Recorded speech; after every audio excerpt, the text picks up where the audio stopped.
प्रणाम सब गोटे के। हम मंजू मिश्रा आइ अहाँ सबके बीच एकटा प्राति लऽ कऽ एलहुँ हँ। तऽ चलू सब गोटा सुनै जाउ। नीक लागत तऽ लाइक करब और हमर चैनल के सब्सक्राइब करे में कंजूसी नहीं करब।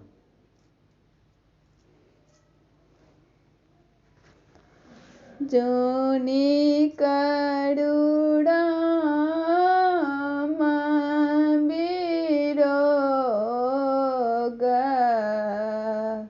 हे जननी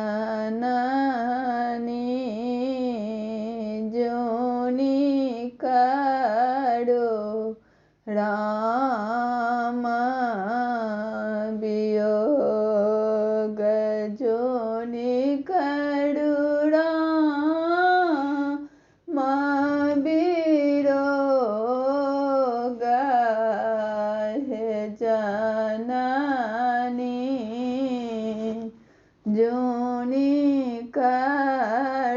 राम वियोग सुतल नींद एक सपना देखल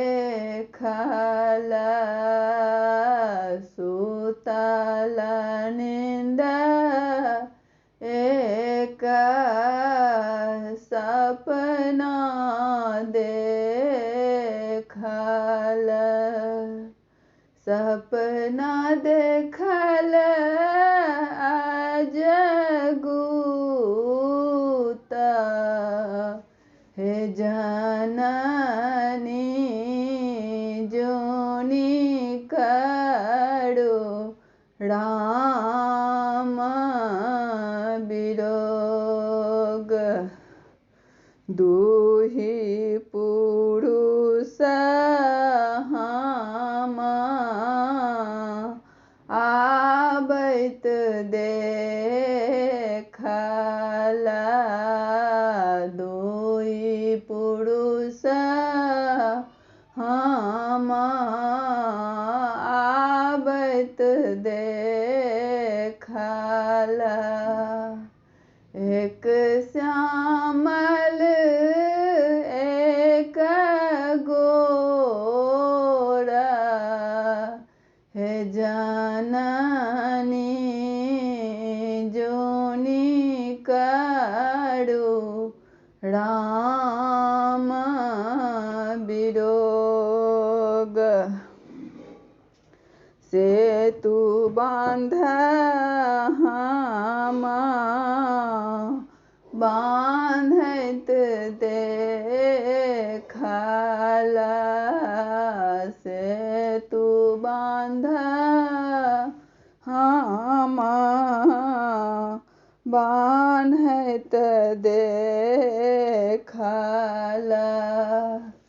समुद्र में उठल हिलोर हे जननी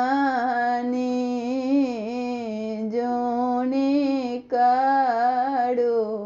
राम वियोग सोना के लंका हम जड़ैत देखल सोना के लंका हम जड़ैत देखल निश्चर करत किलोल हे जननी जोनी